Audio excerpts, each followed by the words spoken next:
Hey, I think I pushed the buttons right. It says I did because we're live. How about Hey, that? that'll It's work. only been like 2 months, but shit has happened. Things happen. Welcome to episode 77 of Slurp Toast, a podcast, much delayed in its recording, but we'll get to that. How are you, sir? I'm doing okay. You're a little echoey. Yeah, I noticed that too. Let me hear.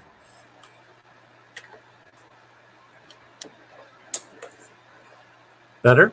That's Still better. like, That's okay. Yeah. hmm, So let's see. We'll get to my issues later. Let's start. Let me look at the notes from the last episode we did. Yeah. Well, let's talk about Comic Con. Let's start with something fun because you okay. got to go to Comic Con. I did not, for reasons that we'll discuss. But Uh-huh. tell me about what I missed. Uh, no, it was fun. It was a little. I was thinking about this morning. This is like the first time I've gone to Comic Con, seemingly with a plan. So it's like, all right. So preview night, I went in there. And it's like I got access to the Funko booth, so I was like, all right, cool. Preview night. I'm gonna get the Funko booth. I'm going to hit the Shag booth, and I'm going to like look at some of the exclusives. Right. So Right. I got into the first group. I got into the first group of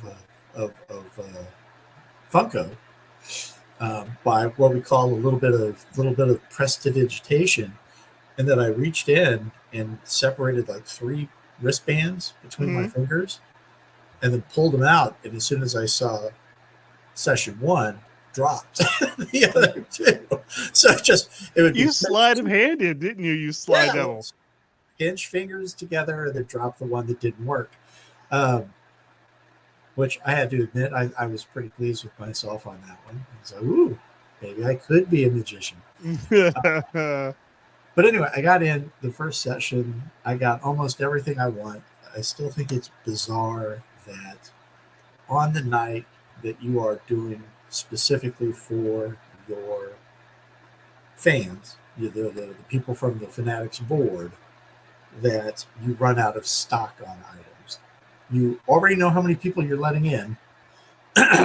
So it's like, okay, we're going to let in 200 people, You should have 200 of 200 each of those thing of me. items.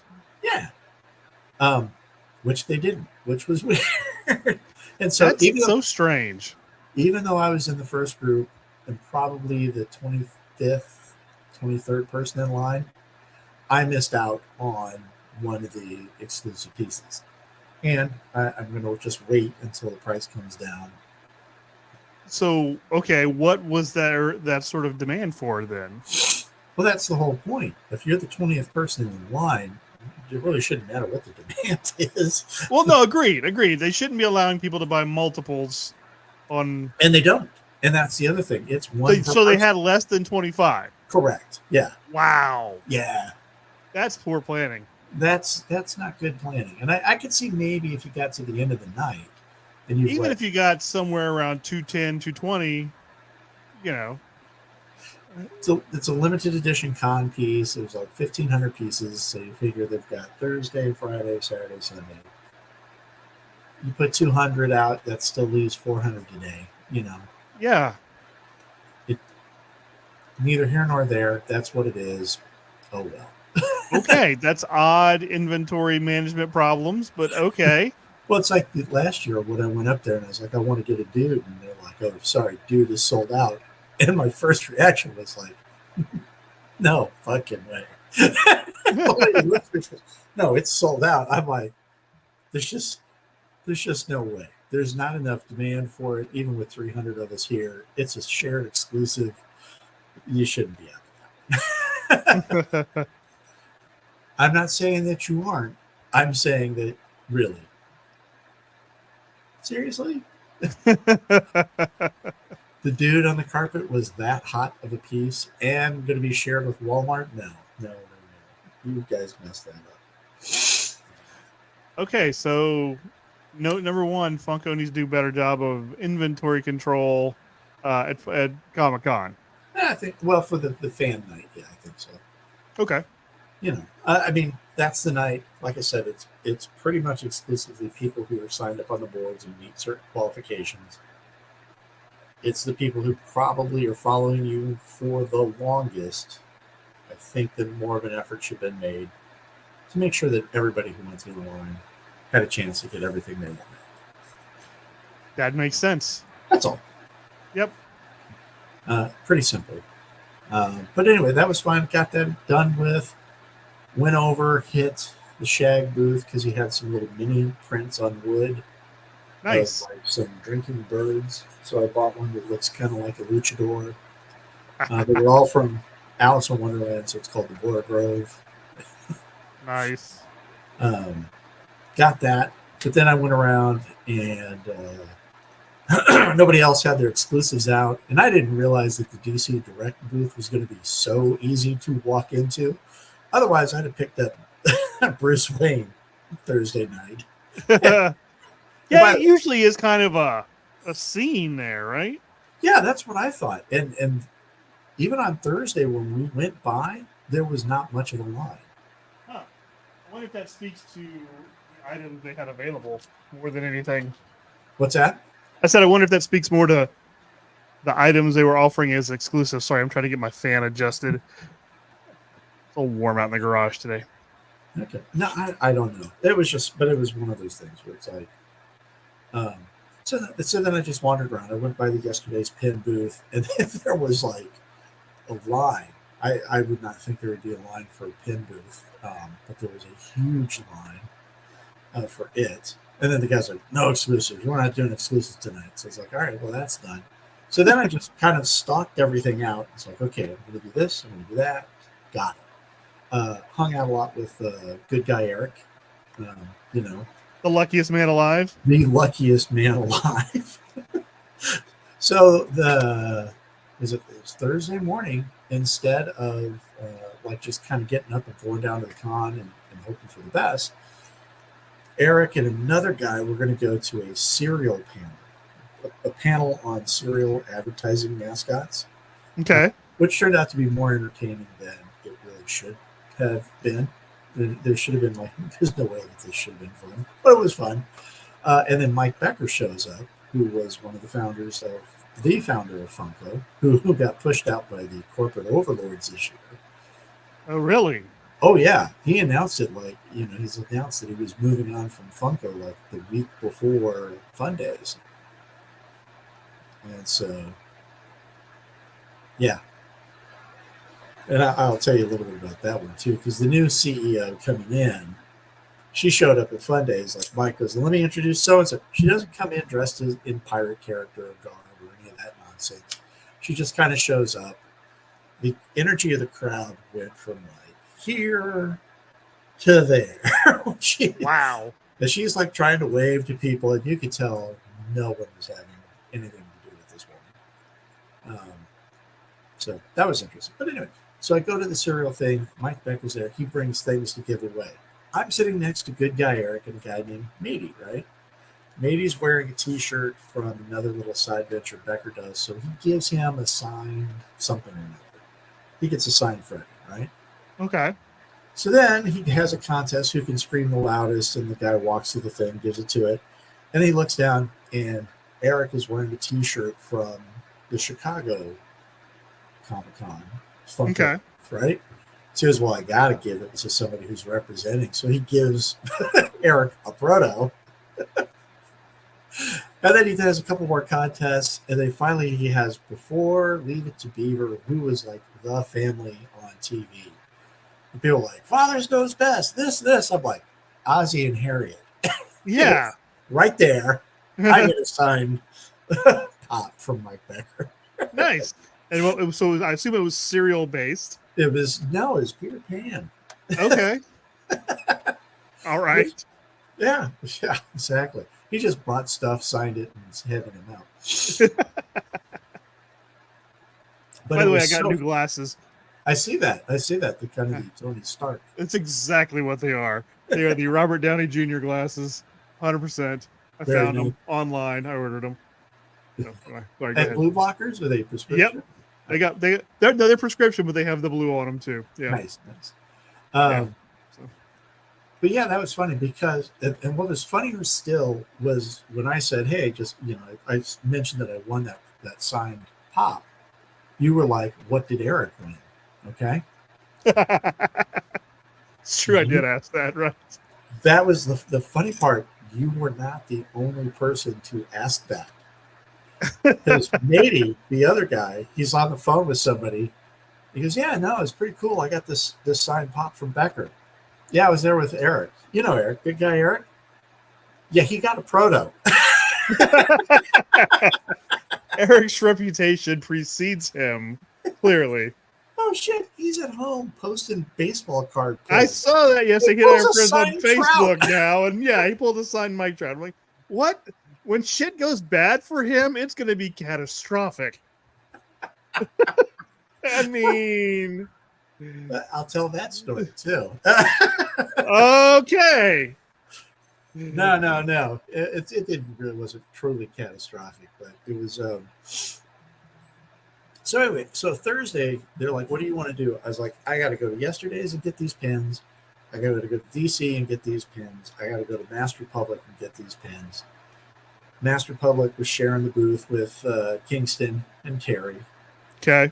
So I walk up to Cronin's booth, and I tell my friend Eric, he's like the skin investigator. I'm like, he's written some books. The idea is that you could read them on a plane, so they only take about 2.5 hours, maybe 3 to read. But the main character, like Terry, is a dermatologist who is a consultant for the cop. He's like, really? I go, Did you show him your blurb? That's what I told him. I was like, he asked us to write a review. I wrote a review. When we get up here, I will show you multiple places where I'm on his books. So, we get up there. So anyway, right before we went, I had like some pre-cancerous stuff, like on my nose, and I had like a mole that the guy was like, "Oh, there's nothing wrong with it," but I had them both froze off. So Terry goes, "Oh, hey, how's it going, fellas? Hey, where's Bruce?" I said, "Oh, I explained what happened." He goes, "Oh, that's too bad. Tell him I'm sorry." I was like, "I will." And then he leans across the booth. He's like, "So, what'd you have done?" And I told him, I had some stuff frozen. He goes, "I am a dermatologist." I go, "I know. I probably should have just waited and come to you." And he goes, "Oh, yeah, that'll heal up nicely. You'll never be able to tell." And then I showed him this other spot. He goes, "Oh, yeah." He goes, "They did good work." I go, "It was bizarre." I go, "He came in with what looked like a camping torch just full of liquid nitrogen. You're sitting there in your underwear, right?" And they they're looking over your legs and they're looking this. And it's like, "Were you worried about that? What about this?" And he was like, "Nope, that's normal." "What about this?" He said, "No, that's normal." "What about that?" "That's normal." I go, "So don't worry about any of them." "No." I go, "Just take this one off." He's like, "Why?" I go, "My wife, it bugs her. Women at work are saying I should have it looked at. Let's just get rid of it and be done with this." That's so funny because I went to the dermatologist sometime in July because July's a blur and had the same conversation. I was like, "Yeah, that's fine. You don't need to worry about that." Because I've got a spot like right up here, right at my recessed hairline. It has been frozen a couple of times. It's precancerous, and it was kind of getting some texture. She's like, "Oh no, it looks fine." But it's the same thing. They come in with that can that's kind of just smoking off the end. Yes. And just zapping shit. It's crazy. Oh, yeah. It's like, "Are you sure?" "Yeah." That was the thing. "Are you sure?" "Yeah." "No, that's why I asked you to do it, is because I'm not sure."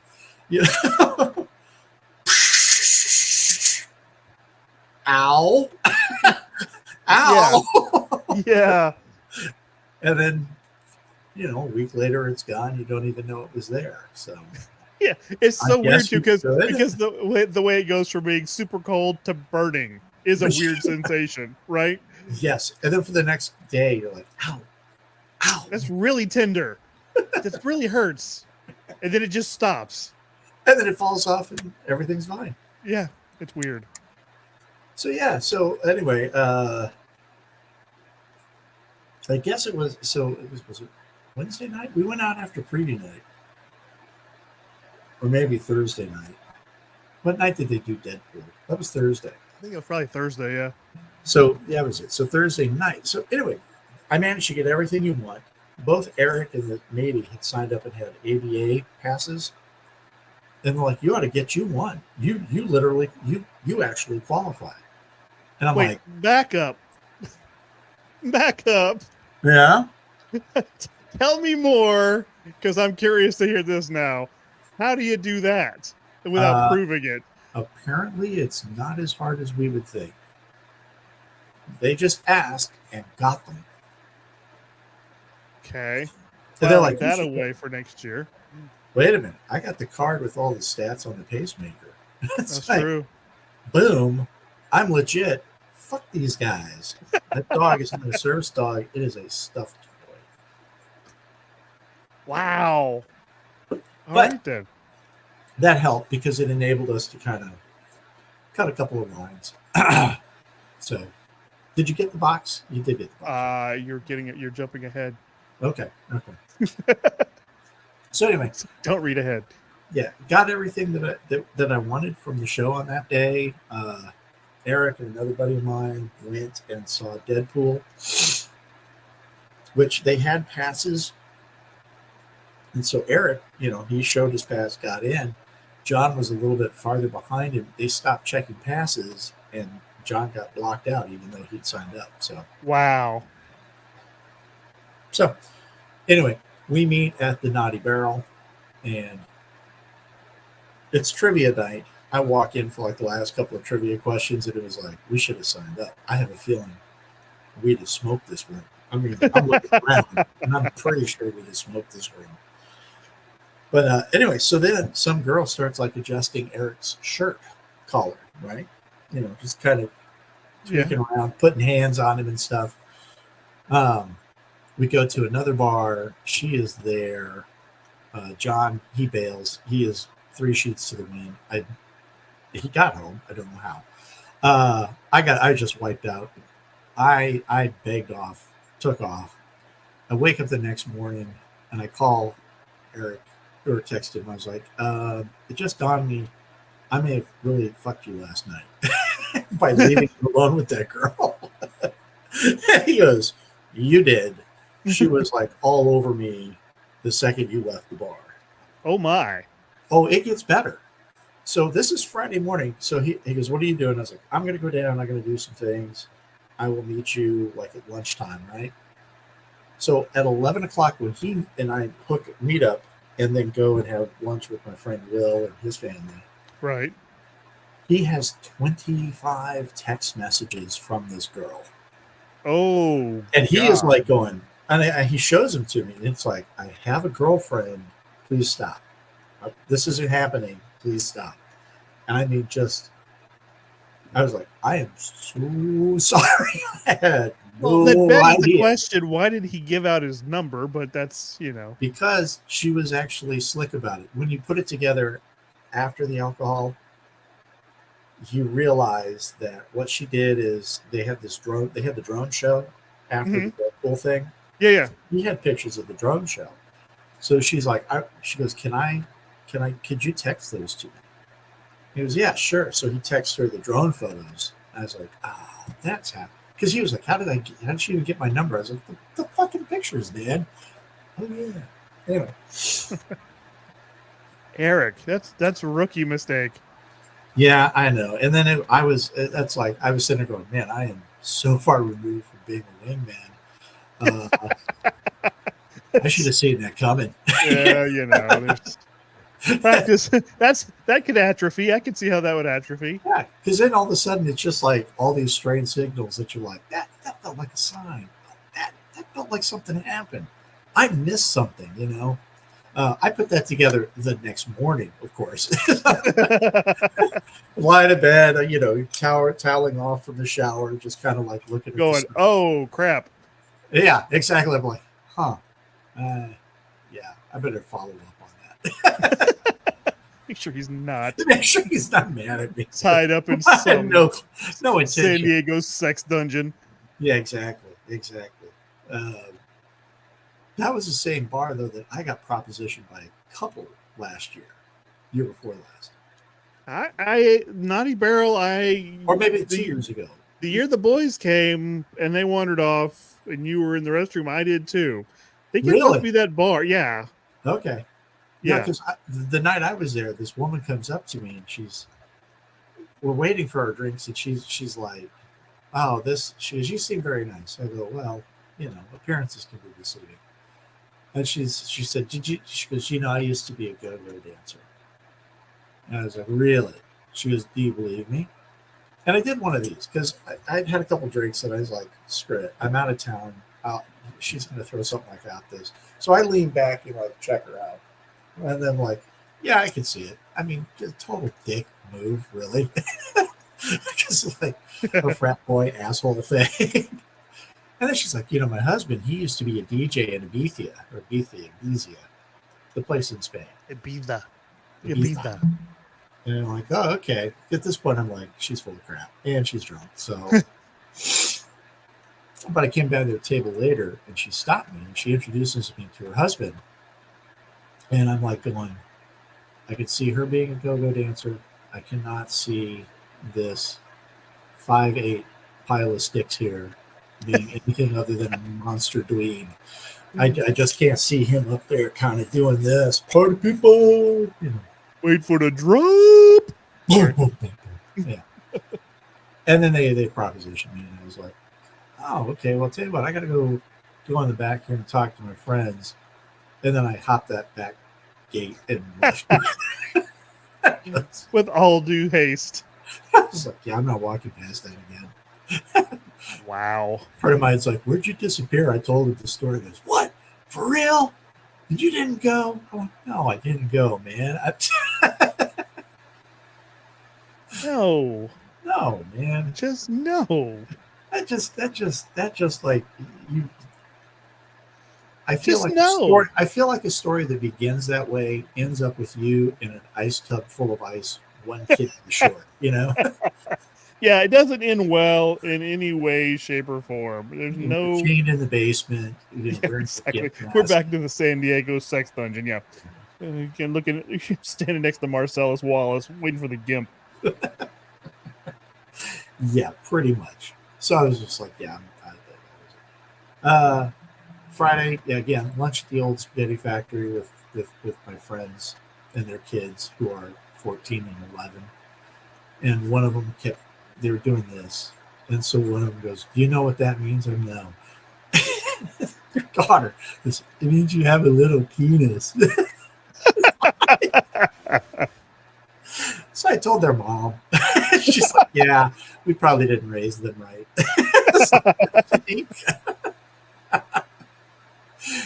And then the funny part is had that conversation around here recently as well. Yeah. So, it happens. Did we raise again? Yeah. So later, I knew their daughter was dyslexic. I didn't know the son was. And we were walking, and their dad says, "Okay, everybody, go to the right." And all three of us, his two kids and me, go to the left.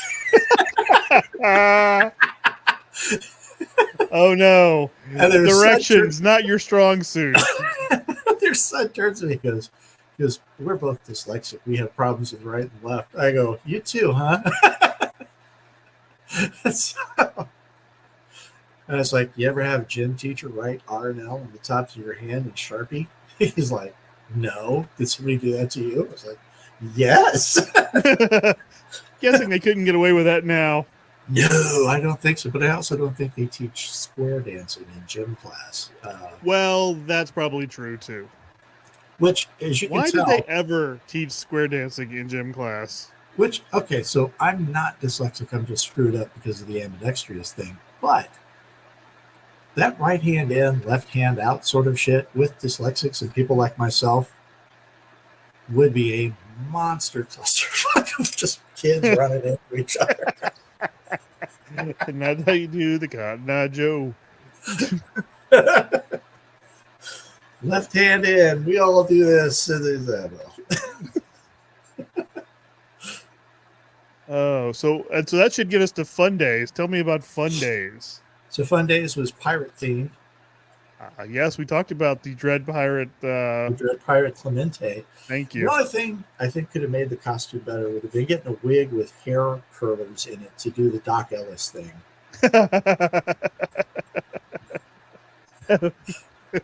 We could throw a no hitter on LSD. Wasn't that him? Yeah, huh? Yeah. Yes. Uh-huh. So I had the Pirates ball cap, which I found out do not go walking around a National League city with a Pirates ball cap on, because like I wore it the next day, and, Oh, and everybody's like Skeens, and high fiving you, and you're like, oh yeah, Paul Skeens. Oh holy shit, I should probably go. A homeless man goes, hey man, we all family. No, Papa no, Stargel. yeah, Dave Part. Okay, yeah. Yep. Yeah, that was the hat you were wearing. Was the "We Are Family Pirates"? Exactly. So I talked to that guy for a while. Uh, he's from Chicago, and wasn't a White Sox fan, which was good for him. Yeah. Otherwise, you would have had to commit a hate crime. Pretty much. Well, there, so somebody has to. Let's be honest, it's forgivable. If you beat up a guy, it's like, what's happening? Well, he's a White Sox fan. He kind of had it coming. It's a public service, actually. It's not a hate crime. It's a public service. It's probably not the worst beatdown he's had in his life, outside of his immediate family. Ow! Ooh. So anyway, we go fun days. It's actually fun. We have the big, the big Your flag? Yeah. Did the flagpole make it? No, I threw it away. I loaned it out. They had 2 fun days, so I loaned it out for the next night. Oh, but it made it through your fun days, because I know you're worried about its durability. Oh, I know. Eric's like, is that going to hold up? I'm like, no. It bent during ours. He got he got tickets to both nights. Yeah, I loaned it to him to wave around. I go, how'd it do? He goes, it's touch and go. I couldn't extend it all the way because the last thing had bent. So, yeah. But no, it was fun. Fluffy was there. Bruce Campbell was one of the celebrity guests. Groovy. There were a couple of them where, like, they do little skits. And one woman, she was the fate of the sea, here to tell us about eBay Marketplace. Oh my. I turned to Will's wife, Kristen. I was like, well, that's not very subtle at all. She goes, what the fuck? Wow. So, and then somebody else came out to do like a, Bob Marley-esque. I guess he was supposed to be a pirate ghost, but he looked like Bob Marley with chains and shit. And he was there to tell us about the new game from Funko Fusion. I was like, Dave, Chuck, all subtle out there. Wow. I mean, Brian used to do little digs about how all the things from Fun Days were going to end up on eBay eventually. She's flat out telling us to put them on eBay. Right? Wow. So Bruce Campbell, Fluffy, no Feldman, I assume, since he's on tour. No Feldman. Yeah, since he's on tour. Yeah, which everybody has a what the fuck? How does that work? Well, I've decided, as if I may take an aside on Corey Feldman now. It's one of 2 things.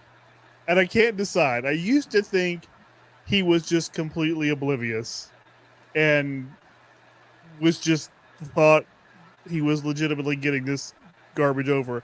I'm almost to the point now that I think it's some sort of Andy Kaufman level performance art. Okay. Because you can't be, even growing up in that, even growing up in the Hollywood echo chamber, you can't think this is A, it's good music, B, you're a good singer, C, you can play the guitar. It's just too much, right? I'm almost convinced myself we're looking at perhaps the greatest performance art piece of all time. I would hope that's the case, because otherwise you've invested a lot of money in putting studs all over that leather jacket for nothing. I mean, every time I see the clip of him playing guitar, I'm like, okay, even he has to know that's horse shit, and he's mouthing the chords along with it. I mean, he's sounding out the chords. It can't be real. It just can't. And that's the other thing. It was like, he knows it's not real. He's performative, and it's keeping him in the spotlight, and he doesn't care how. Right? He's still making money. He's still getting on television, on podcasts, on whatever. He doesn't want to do Tour with movies. Metallica. It's Limp Bizkit, but yeah. He's opening band on this tour, playing in front of more people than he's ever played in front of. So the joke, as the new song says, the joke's on us. I don't, I really do. I won't say I'm sure of it, but I really think there's some knowledge. There's enough self-awareness to Yeah. understand that the appeal is the kitsch and not not the whatever. music itself. Yeah. And But it keeps him in 16-year-old runaway trim on the regular. So, Ooh. well, I mean, whatever. But so that's my 2 cents on Corey Feldman. I will give you that one. Okay. I think so. Anyway, no Corey Feldman. We had Fluffy, Bruce Campbell. That was pretty much it. That's it. Yeah. All right. Food was 100 times better. Well, I mean, it was what's times 0? I mean, when you start off at the ground, when the bar is on the ground, it doesn't take much to clear it. True. But no, it was convention, business convention food. So you had, it was good. It was actually good.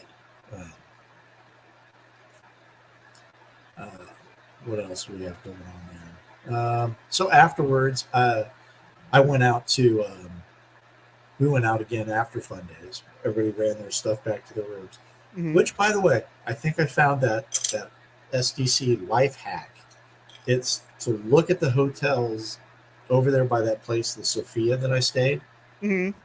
Because when you just walk straight at the convention center, because it's at an angle, you end up in front of the convention center like within 4 blocks. Okay. All right. I mean, you still have to walk in front of the hotels, but it feels like you are there faster. Because you can visualize it sooner? Yeah, and you can see the crowds faster. And, it just is. So the place that I stayed at the Sophia the first night, stayed 2 hotels over the next night. Yes. Sorry about that yet again. You know what? Not a big deal. It was the Wyndham. It was the 23rd floor. They comped me a night because I got stuck in the elevator. Wow. Sweet. They comped you a Comic-Con night. That's even more impressive. Yeah, and then they... How long were you stuck in the elevator? Oh, the doors didn't open. And then I just went down the floor. And then... Wait, that doesn't sound like you were stuck. It sounds like you missed the floor. In the elevator, but it sounds like it was. Because here's what I said. They're like, I said, hey, there goes, anybody set? Because I go in, I go down the floor, I go up the stairs, go to the room, do whatever I need to do, go back to the lobby. And they're like, how's it going, Mr. Sprouse?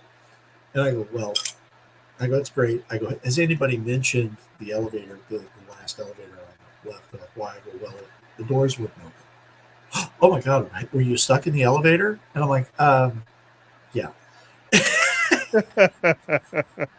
Well, you're not complaining. I go, look, I'm just telling you, the doors didn't open. I had to go down a couple floors until they did. Then once, I just hit like all the buttons down until something opened. It turned out that was 22. So, I get my bill and they knocked the night off. So sweet, pretty cool. So then go ahead.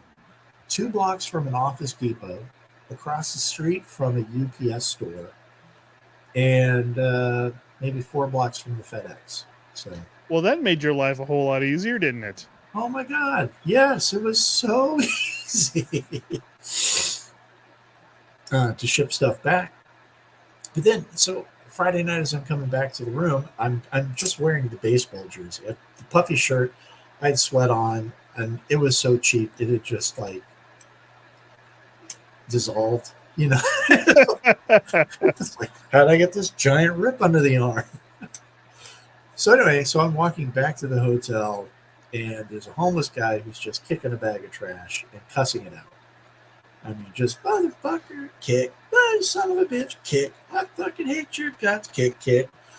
Because he turns, he sees me, he goes, yeah, he goes, the same applies to you, motherfucker. And I was like, great. I'm going to get accosted by this guy. And he goes, that's right, I called you a motherfucker, and I could do that because I got First Amendment rights, bitch. So fuck you and your bright yellow jersey and your handsome beard. I'm like, what? And then so now I'm like, maybe 10, 15 feet away from him. And he just goes, hey, man, Jesus loves you. Have a blessed night. And I walk past him, and he goes right back to yelling at the trash. Wow. You meet the best homeless people in San Diego. You really do. You have the best homeless luck. I bought the jokes off the one guy. Talk baseball. The one guy gave you the rosary. Uh-huh. It was the whole, you look like you need this that really made it special. You've got no home. What vibe am I throwing off? But you've known how many people have, like, as much as I try not to, apparently I do throw out some sort of low-level approachable vibe for the damaged, because I've been at McDonald's, parties, wherever, and I've had people just like, come and sit across from me, and I'm like, they're going to ask me to buy them lunch or something. Can I tell you about my life with Christ? What? It's happened more than once. So, you're clear. That's weird. Isn't it? It's just a strange R you're throwing off. You're right. Yeah. It's like, sure, man. Why not? I got 5 minutes. Go. Give me the Reader's Digest testimony. Yeah. Don't tell me what you were doing for the drugs. Just tell me you were on. Well, I'll fill in the blanks myself. Yeah. Well, you ever heard of a gummy? Well, okay, we're done here. You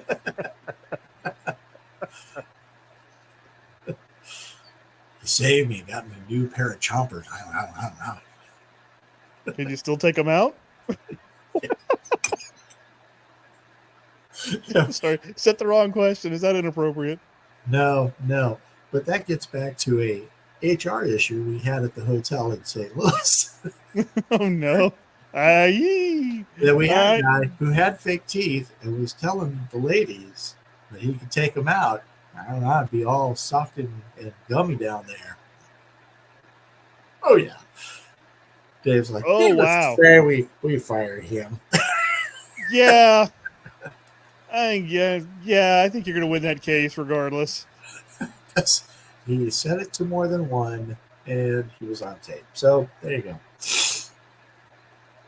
Yikes. And then, Saturday was just a quiet day where I kind of went around, bought some stuff, little stuff, things that I wasn't necessarily kind of looking for, and actually stuff I was looking for. And then, quiet night Saturday and a quiet night Sunday. Sunday turned into Monday from what you told me. Yes, everything was delayed, and I got home at like 2 in the morning. Oh, Jesus.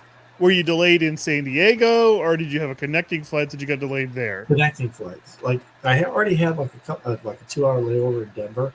Uh-huh. So leaving San Diego was like 30 minutes late. Leaving Denver was almost 2 hours late. Yeah. So that was 4 hours. But at least you had more options, I would assume, in Denver than you do. Because that San Diego airport it's awfully small. And they're expanding it. They think it'll be done next summer, but yes. Because like when you're like going, I'm delayed in the little tiny armpit terminal, which really isn't a terminal. It's just a hub. It's a little round thing with like 6 gates. Sure. With, 200, 300, 500 people, and, you're fighting for seat. I managed to find some little cutout next to the men's room, which when I say it, that sounds terrible. I did not find a glory hole. Just so there. I just stop beating me to the punchlines. Yeah, that joke just hit me as I said cutout next to the men's room. And, it was a little like enclave setback kind of a thing, Mhm. where I With put my with a back down circle right in front of you. Yes, I understand. and just sit there, kind of on the like some horse had giant elf on a shelf, just waiting for my flight. By the way, don't do that. Go blind. Um, Uh, there's a cutout in the third stall. Just don't make eye contact. don't make eye contact. No, look away. Look away. So, And then Sunday was pretty quiet. Just walk around, say goodbye, try not to buy anything. Man, I was there with professional shoppers because Eric likes these shirts from Roosevelt's, which are like kind of Hawaiian shirts but geek themed. yeah. They had like a Disney booth and then a Marvel booth, or maybe not a Marvel, but a superhero booth. And they had daily shirts of the day, Okay. exclusives. And I think Eric picked up all of the Star Wars and all of the Marvel. That's a lot of shirts. At $70 a pop, yeah. Wow. Yeah. That's $5 worth of geek Hawaiian shirts. They're nice. I tried one on. They're comfy. That's The one shirt devotion to the. I was going to get one. They had one with like Batman and Bat villains all over it. Really cool. Oh. Did not have my size. The only reason I didn't get it. Ooh. Now I'm curious. I I'm know. going to be looking. Huh? Now I got to go look. Yeah. I will tell you this. I tried one on. They run a little small. Okay. So All so right. be prepared. They're kind of like the thin guy. They got the height right. Like the 2X height, but the 2X build is like 2X guys typically aren't little guys. That's what the extra X is for. Yeah, that's what the extra X is for. So yeah, you got the height, But I was going to have to get like a 3X in this shirt because of the slim cut. Uh-huh. And they did not bring that size with them. To Comic-Con? There, exactly that. That's exactly. Really? I didn't mean to go that high. I mean, that, but you've done enough market research to know what characters to use, but you've got the sizing all wrong. Come on. that's poor planning. That's Funko level poor planning. Pretty Thank you. That's much. callback there. But yeah, no, he and this guy Matey, man, Matey is this. I've never met him before. Super nice guy, really kind of a cool cat. But he had a deal to get a Fun Days ticket. He just needed to provide this guy with all the booth exclusives, right? So Matey got into the booth. He got in on 2 days. He went in there. He bought everything. And the guy at the 11th hour goes, I didn't know you were going to get a box of fun. So it's everything from the booth, like 25 pops, plus $1,800. And so Matey, right? that's bullshit. Like, fuck that. Yeah. So Saturday night, he was trying to figure out how to get in because somebody said they was going to put his name on the VIP list. And he couldn't find that out. Somebody walked out with a table badge. And I told him, I was like, just talk to that guy, see if he'll give you, if he's done for the night, see if he'll give you your table badge and then go back in. And then he got scared. He's like, well, what if they ask me where I'm doing it? What is this? I go, just tell them. You had to call your girlfriend, and the phone reception was so horrible upstairs. I had to go outside. I didn't want to hear anybody talking to me, and or I went out and smoked a cigarette or something like that. And that you just need to go back in. He's like, oh, I can't do that. So why not? turns out they were checking, and he would have had to have called somebody inside to let him in. And I was like, oh. He goes, what did I do? And I go, called Eric. Eric would have walked out, got you. I said, come on in, man. We're waiting on you. Anyway, so he kind of whisked out on that. But he got all the exclusives. But he did get all the exclusives. And, I think at my core, the little guy in the devil suit standing on your corner. Who, Yes. because you can just say that to somebody. I'm like, yeah, I'm never going to see him again. But does it matter if I tell them the truth or not? I mean, you don't even know if my real name is Steve. Okay, let's be honest. I sometimes go by Dave, and I do it a lot more now than I used to because it amuses me.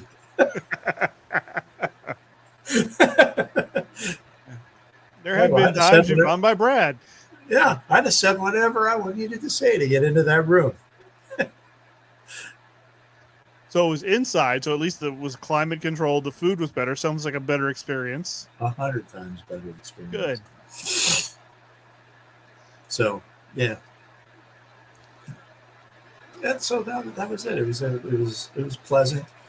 You know, they didn't have any of the snafus like with the boxes with the same piece with different counts. They had, you know, somebody said that, you know, there was nothing in there that you're going to like, you know, make a gazillion dollars on. But at the same time, there's probably something in there that's going to make somebody happy. There was nothing in there that was just like a total awful piece of shit that you were like, fuck, I'm not going to give this away. People are like, oh no, I know it's Freddy. You mean like the s'mores guy? Yes, like the s'mores guy. There was no Nightmare Fuel s'mores guy in there. I think he's everybody at the table goes, what the fuck is that? I sold mine to somebody who was like, oh my God, I love it. It's like, it's yours. Pay for shipping. Oh shit. I'm glad you had a good time. I'm sorry I didn't get to go. But since you were reading ahead, yes, I did get the box that you were so kind as to send me. So this is a double shot. This is now the portion of what's on your desk, and it's an unbox. I haven't opened it yet. So. Oh, you haven't? Okay, cool. Handy dandy pocket knife. Oh, jeez. What? The knife. Don't cut teeth. That's all I'm not. I'm just clipping the tape. That's all I'm doing. You double taped me, so I got to get through that. So what's on your desk while I do this? You know, there was.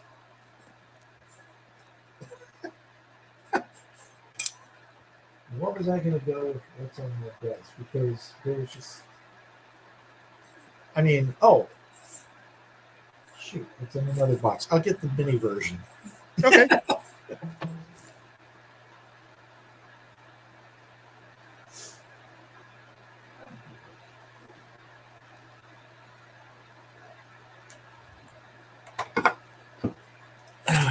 We'll do a twofer. Oh, all right. Twofer. So the first one is the Shag Grove print. Oh, very fun. Very fun. So the thing, it's on a little piece of plywood there, laminate, very, very, mid-century modern. I like it. Yes. He did the Birds of Wonderland, so that was like one of 6, and it was really the only one of the 6 that popped out. And then the other thing, this is the small version. I've kind of said that the McFarlane big toys are they've got some cool stuff, but a lot of them have the life sculpted out of them. Yes. Okay. So I happened to be in Walmart one day, and at some point, DC licensed a guy over in Japan to create Batman manga. Okay. So the Batman has got like the 66 cowl, but the colors are like dark gray, light gray, with all these little yellow. I found a McFarlane one of those, but it's in the box. But I also found the smaller version. Superpower version? The superpower version, yes. That is very cool. And that's just kind of fun. And I mean, the difference is he's got like the little white highlights on the boots. I was just noticing that, yeah. The gloves and on the belts. There we go. Fun. The coloration is just sort of washed out. Other way. Light gray, dark gray. There you go. Yeah. And that's very cool. Yes, the 66 Batman highlighter cowl. Yes. The guy I bought it from, I think, was high as a kite. And it wasn't in Manhattan, Kansas, because he's like, oh, yeah, dude, classic. And I'm like, yeah, man, it's this manga version. Yeah, get that, dude. That's classic, man. Okay, and then I also bought like this Creature from the Black Lagoon pop in the colors of the old Ben Cooper magazine, masks, Halloween Oh masks. wow! So the bright green with the bright And the yellow, and the bright horn. blue. Yeah. And he's like, "Oh wow, man, Creature!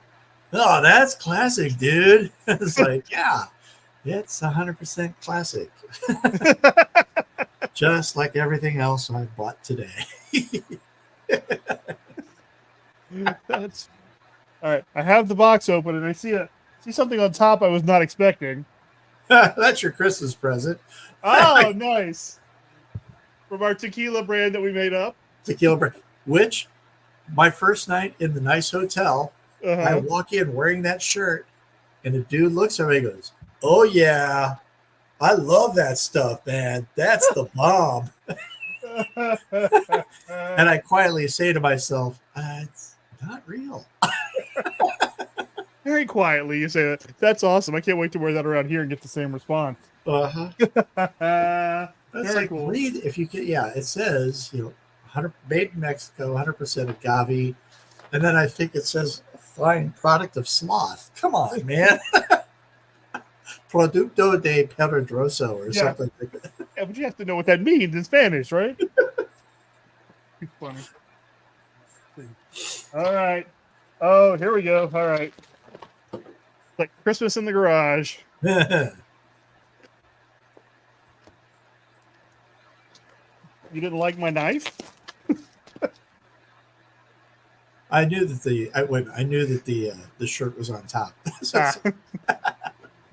Old man Bruce Wayne. That in the animated style. That is amazing. He comes with his cranky ass dog too. and 6 pairs of hands. None of which are throwing the finger, which is surprising. But and an Yeah. attaché case, me or no, that's the stand. Never mind. Okay. Yeah, I picked that up and I was like, "Oh damn, that's pretty cool." That is awesome. That will go nicely with my JLU collection. Oh, he'll Thank you, tower sir. over your jail. Oh, I know, but it's still. Yeah, he's like 2/3 the size of Calabac right here. So what else is in the Bruce's own bag of goodness? Oh yes, Batman, a little Lucha Libre pin. Thank you. The El Santo with the machine gun. Yes, Very which I fun. almost missed because it's. I was expecting it to be much more obvious. I was like, "Where's the El Set?" They're like, "Right there." I'm like, "Oh yeah, there we go. Okay, I see it now." and the Vought pin, which I'm gonna start wearing as a lapel pin. See who gets it. It's so funny. It's got the 7 in it. I love that. Thank you. Yeah. Cool. All right. Thank you for getting all of those fine items for me. And I guess now I get to talk about why I didn't get to go to Comic-Con, huh? I will try not to bring the whole internet down, but I think the last couple of times we podcasted, my mom was in the hospital and she passed away, as you know, of course. So the last couple of weeks have been she wanted to be married in the family plot in Mississippi, so we had to transport the body, which is a whole thing. Requires a license to transport a body interstate, which we did not anticipate. Oh, because you got to go across Louisiana. 2 states. Oh, Yeah. So mom passed on a Monday. My sister and I went to the funeral home like first thing Tuesday morning to get things going. And we're thinking we're gonna have to be putting something together for this weekend, got to get things moving, right? He goes, we had this lovely gentleman at the funeral home, and we're like, so how long will it take to get this permit and get the body moved, because we need to start making plans. Go, oh, it's not going to happen this week. Okay. all right. Well, that's good, I guess. It gives us a chance to catch our breath and kind of move. Okay. So we were surprised by that. But it ended up being a blessing in disguise because, like I said, it gave us a chance to coordinate. Boys are in Dallas. Dad's going to have to be handheld all the way there. And, so it was this whole, that gave us some time to take care of all that. So we had had the funeral service on the 2nd, the 3rd, whatever that Saturday was. Oh wow! Yeah. She passed on 22nd. It was the 3rd before we got her buried. Very small service. Most of the rest of her family that's alive was there. All of my I had all of my cousins. Well, I had 3 of my cousins not there. 2 of them live way north. Didn't really expect them to come. They both live in. It'll come to me in a minute. And then the other one we believe is lost to the world of meth, and no one's heard from her in a while. So, honestly, was kind of glad she didn't show up and make a scene. But yeah, so then we did that. My cousins and the boys were the pallbearers, so I didn't have to worry about any of that because apparently the coffin was heavy. Instead of 6, we needed 8. I was like, oh shit. Guess me and my brother-in-law were on standby duty in case somebody couldn't make it. But we ended up with 8, 6 cousins, 2 boys. That was easy enough. My uncle, the minister, did the service, which was very nice. And another thing we didn't have to worry about, right? It was more personal than just some guy with the funeral home. And then Saturday evening, we were going to leave. The service was Saturday morning. We were going to leave Sunday morning. And it's like 11 o'clock Saturday night. And Laura just, not absently, she knew exactly what she was doing, looked at flights because that was the same weekend that Beryl was coming in to Florida. Oh, okay. And sure enough, our flight the next morning out of New Orleans was coming from Miami and had already been canceled. So she starts poking around. Our flight was at original flight was 8 o'clock, direct flight back to Austin from New Orleans. So we were going to have to leave Hattiesburg at 5, right? Just to make sure. Because they've changed the airport up in New Orleans. The car rental place is in the old terminal now. So there's a bus ride around the airport that's about 20 minutes.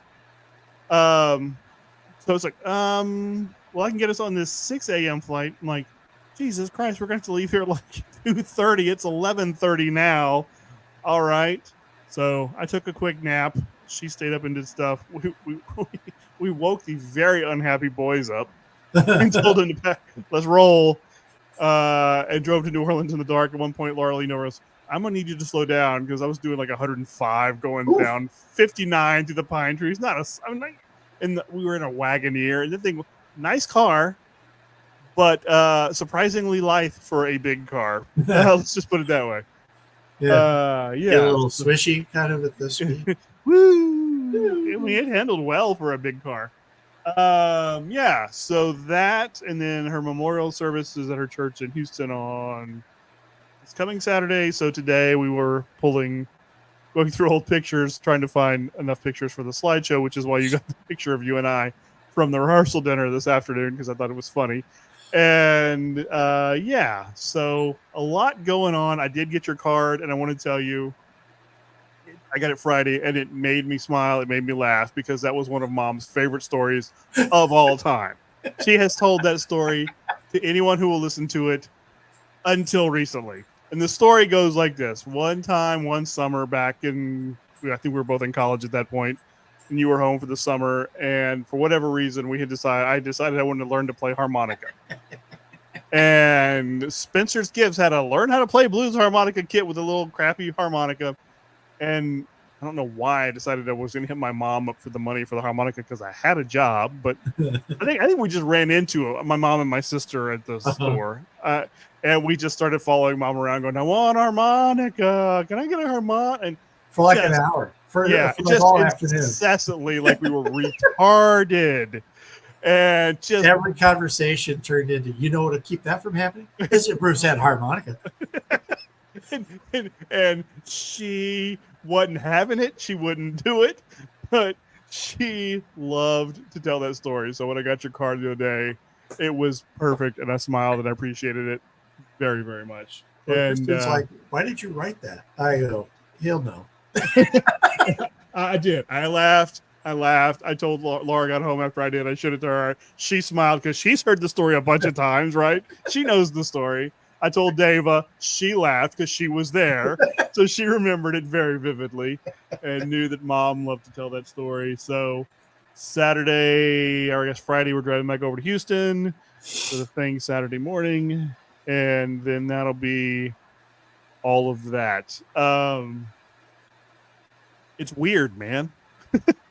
I don't want to get too maudlin, but it's weird. Like that day, I was standing in the hallway because I don't know if I told you because we haven't talked much because I've been kind of busy. But Dad ended up in the hospital the Saturday night before Mom passed on Monday. Oh man, he ended up with a UTI. So he was Dave. We were at the house, and Dave. Laura and I had run a couple errands for some things like that were needed at the house. When we got there were no cleaning supplies. He needed a new trash can, just some things that needed doing. So we're out running these errands, and Dave calls us. Look, I'm taking Dad to the emergency room. I think he's got a UTI. It's a thing that happens because with his dementia, he forgets to drink his water, and he gets these UTIs. Okay. Anyway, so she takes him to the emergency room. 2 weeks before that, when I had been to the house, which was after the first hurricane or tropical storm came through Houston, whatever that, maybe that was Beryl. And I don't, anyway, they had lost power for 2 days. Oh. And so we had to clean out refrigerators and the big stand-up freezer. All that food had, frozen and unfrozen and refrozen. And so, Dave and I didn't have the energy to take care of it that day. So my dad has always kept his key for the locks out hanging on a string on the handle. We locked it. I cut it off and I hid the key. Okay. He won't be able to get into it. Right. Well, what I didn't anticipate was it's just a little plastic latch, right? The lock is not really a lock. Well, I got out there on that Saturday before Mom passed, and he had not taken the trash out for a couple of weeks. It was pretty funky out there. So I'm cleaning that up. There's this puddle of water that's running. I'm like, where's the leak? Well, he had pulled the freezer open. Oh, and didn't close it? Well, I don't think he realized it was locked because when he pushed it back, the lock was in place, so it didn't seal. But he put 2 pieces. I think he realized it because there were 2 pieces of duct tape on the door that weren't there when I left. But they didn't do the job, so all of the food has now defrosted again. So I'm in the garage just clearing stuff into a giant contractor bag, right? And I carry it out to the street with the other trash that I've taken out. And there's this little old lady walking down the middle of the street like the Terminator at me. I'm like, oh, Jesus, what is happening here? But they have some friends down the street who've been kind of looking after Dad while Mom was sick. And it was her, and I hadn't seen her in years, but she was just checking in. And so while we're standing there talking to her, David texts me. The point of this whole story is David texts me. They're admitting Dad. Mom's in AFib. I need you at the hospital. Okay, we got to go. Lock things up. We're off. So we spent like Saturday night and Sunday ping-ponging. At least they got them Dad on the same floor. So we're ping-ponging back and forth up and down these halls. And yeah, it was something. But the other point of that was going to be like, we were sitting outside Dad's room after Mom passed. And I just looked at Lauren and said, I don't have a mom anymore. That is weird, right? It's just like, you don't ever, I don't know. I'm still trying to wrap my head around it. But that's something I think you can prepare for, because we knew it was coming. But it still was like. It's still a. Yeah. Yeah, it's like, okay, that's just weird. That's the only word I have for it. People keep going, how are you? I'm like, I'm as good as you can be, I think. I'm still trying to wrap my head around all this, what the new normal is. And, I kept coming to that Peter Capaldi line from Doctor Who about the last, the one I'm talking about. Mm-hmm. That kept running through my head the whole weekend before. And I kept it took me forever to find it, to read it to Laura. And I'm like, but you have to, I suck at this. You need to hear it in Peter Capaldi's voice because it's much cooler when he says it. But that was what kept running through my head, was that monologue from that Christmas episode. It was really weird. So anyway, to our listeners, that's the reason for the big gap in between episodes 76 and 77. Mom loved you like a son, as you know. And she even listened to this nonsense sometimes when it would pop up on her Facebook feed. She told me more than once. She's like, I just listen because it's you and Steve having fun. I don't understand anything y'all are talking about, but I can tell y'all are having fun. So that was always her takeaway for me, that as long as we were having fun, she was happy we were doing it. And so So yeah, so this one's for Mama Jane. There we go. And let's see. There was one other thing. I found a new writer I think you'll like. I want to do this and then we'll be done with this. Dude's name is Eli Cranor, Cranor. Okay. He's from Arkansas, and he writes Arkansas crime noir. So I said that to Lars. He goes, "Is that the only state you haven't read yet?" I'm like, "That's a fair question." Probably. But I read his dog Ozark Dogs. I read his book Ozark Dogs the other day. Okay. It took me a couple days. Really good. I've got a couple more on the way from the library. I think he's got 3. So much like Mr. Cosby. Thank you. Yes, S.A. Cosby. That's another one for you to check out. I thoroughly enjoyed the book I read. So anyway, Eli Cranor, he'll be in the show notes. Okay. And yeah, so let's talk about something fun. I don't want to end this on a downer. Let's see. What can we talk? Oh, okay. So, there's that thing that like you should buy it when you see it, right? Uh-huh. Yep. So Saturday, as I'm like going around hitting stuff, looking just for things for me, just like I want to try and find the vintage robots. I want to try and find. I've got that little sort of running inventory on my list. Sure. Other than New Gods figures, which, by the way, I just scored my buy-in for $20 on eBay in the box. So, wow. Yeah. So, do you have them all now? I'm down to Darkseid. Nice. All right. Well, I'll keep an eye out for him too. So I think what happened is this guy listed all of them. Auction closed within like 5 minutes of each other, and it was all of them. Oh wow! Singly, right? And Orion was like the first one to close, and he started all the bids off of like 20, except for Darkseid, it was 25. Mr. Miracle bartered at 25. Superman's 25. Anyway, I kept like checking it out the day of the auction to see if there were any bids, and I was like getting all of this made because it would say 10 people have looked at this in the last 24 hours. And then I did the math and realized that it was all me. That was me. All 10 visits were me. So the day of the bid, his buy it now was $40. So I put in my top bid at 39. I'm not paying 40. I'll pay 39, but I'm not paying 40.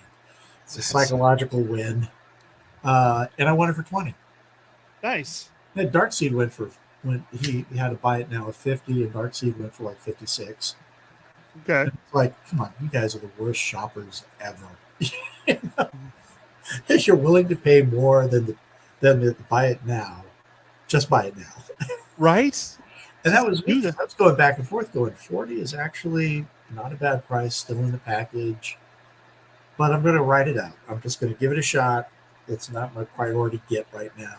I'll just throw some money at it, see what happens. And got that. All right. Well, once you have Darkseid in your possession, we'll do the figure comparison of the New Gods figures versus the JLUs of the same characters. I think that would be a fun thing to do. We'll only come up to their thighs. Right? Yeah. But in this instance, it's more about the sculpts, right? I think. Oh, yeah, very much so. Very much so. They're incredible. Trying to explain that to Kristen, the difference in the sculpting and that went nowhere. I would get the same response at my house. It's just another toy, right? That's what it is. Pretty much. McFarlane has also put out a 66 Batman in the superposable, whatever their regular standard size is called. Todd is doing some good work on some of these DC figures. I just noticed the cane that's hiding beneath the gold label for Old Man Bruce. Oh, that thing is incredible. I'm like looking at it after I picked it up and was like, well, I still got 80 and 80 here. I should just go back through line. And then I'm like, no, I'm not going to do that because it's kind of outside of my collector zone. Yeah. It's like if I did that, then that would like soften me up for like buying other versions of stuff. You gotta be careful. That's why I'm very limited at this point. I'm like, that $30 a pop, man. Those McFarlane figures are not cheap. You got to be committed to it, right? Every now and again, the collector toy stores near me will buy up somebody's collection of Marvel Legends, McFarlane, Spawn, you know. Yeah. Yeah. And you're like, they're putting them out at, whatever market value is now. It's like, I don't know. Part of me is like, I have a feeling that guy came in here thinking he was going to get, $800 and you guys gave him two. And so. Yeah. Oh, for sure. We just built out some new bookcases in our media room upstairs. That project is almost done. That's the other thing that was happening in between. Like we all bought all these bookcases that I had to put together, right?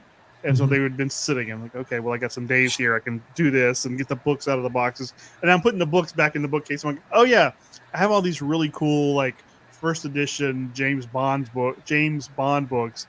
That it was that one day Teresa at the comic shop in Lafayette had just bought them from some guy. Oh wow.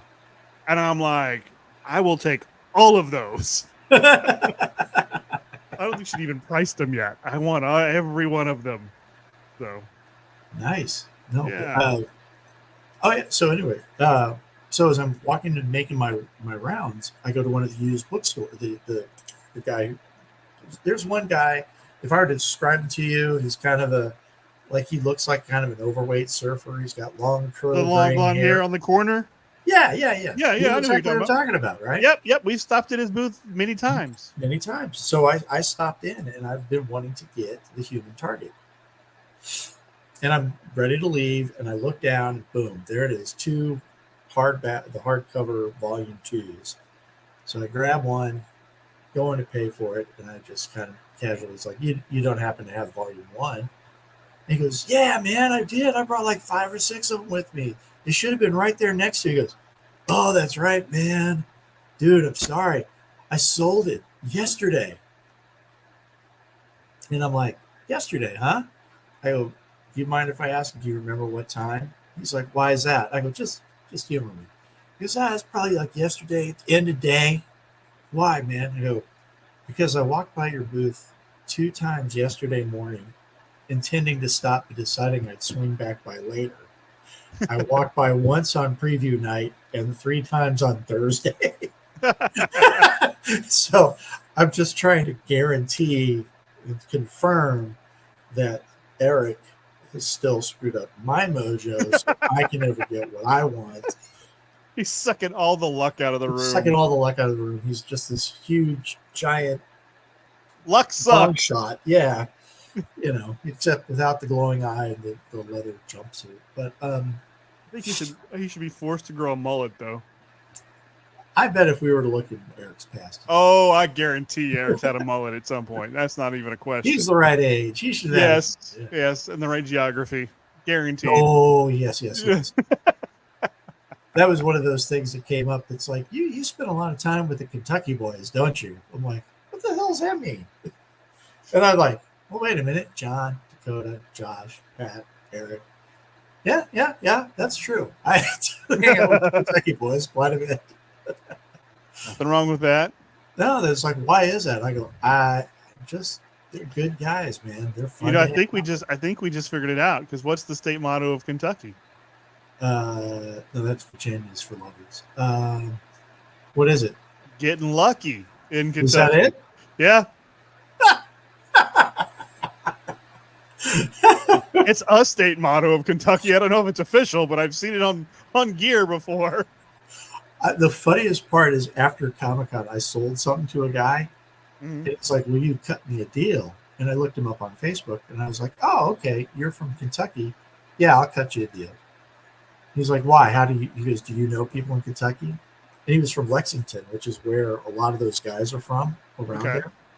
So I was like, yeah. I know John, who started the Kentucky Funko League of Awesome, or whatever the hell it was. Kentucky League of Funko. The logo is like the Justice League thing.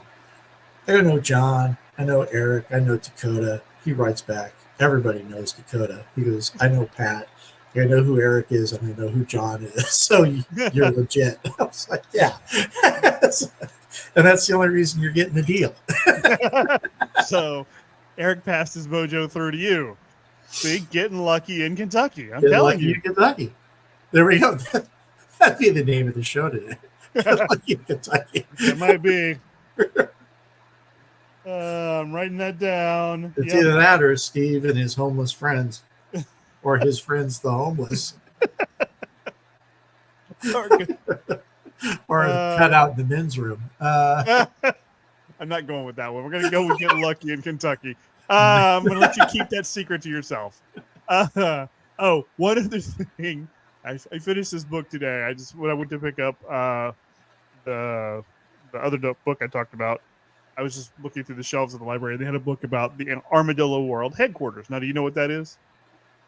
No. It was a very famous music venue in Austin in the 70s. Big old National Guard armory. They just hippied into a music place. Oh, nice. But they had really cool posters, like 70s like show posters, and there's a bunch of them in that book. Mm-hmm. And I'm gonna pass something by offline, but do yourself a favor and do a search for Armadillo World Headquarters show posters. You'll dig it. All right. So anyway, yeah, so that's it. That's all I got. So that gets us to an hour 16. I think that's a pretty good run for our first show back, loosening up the podcasting muscles. What do you think? I think so too. There we go. Ooh, yeah. So you're running me through the board this time. I don't think because I didn't. I have you up. You're in the board. No. There's something because there was a little something weird on my end too. I have to check some things, but there's a little static on mine. Most of it's coming through you, so I'll play with it. But it sounds fine. I potted you up enough to it's no worries. So I think that's the end of episode 77 of Slurp Toast, a podcast. Getting lucky in Kentucky. Get lucky in Kentucky, and then a Cocina Acadienne. We're not quite there with that one yet, but that one's coming. No, I was looking for fonts this morning. And oh yeah, I think I found a font, but it's like I got taco. But we've never agreed on the other part of it. Yeah, I told Babe the idea for buku, and she was like, "Oh, like buku voodoo sauce?" I was like, yeah. She was, "Oh, like you could get little alligator taco holders." That's really fucking brilliant, by the way. That's really brilliant. Okay, and then she just like went on a tear. It was like, well, good. The improv chops are coming along. Well, by the way, tell your wife and your daughter thank you for the note in the card as well. I appreciated that too. We're going to call this one, and we're going to get back on schedule. So with any luck, we'll be back. Well, there's a holiday coming up in there somewhere, so we'll figure it out. And I'm working on getting our Facebook channel back. All right. I'm doing some updating on some other things. So that was on my list of things to do this summer, and my summer went sideways on me. So I will get to that done because that needs to be some updates. So anyway, until the next time, I'm still Bruce. I'm still Steve. And Trey Boucher, kids. Trey Boucher, kids.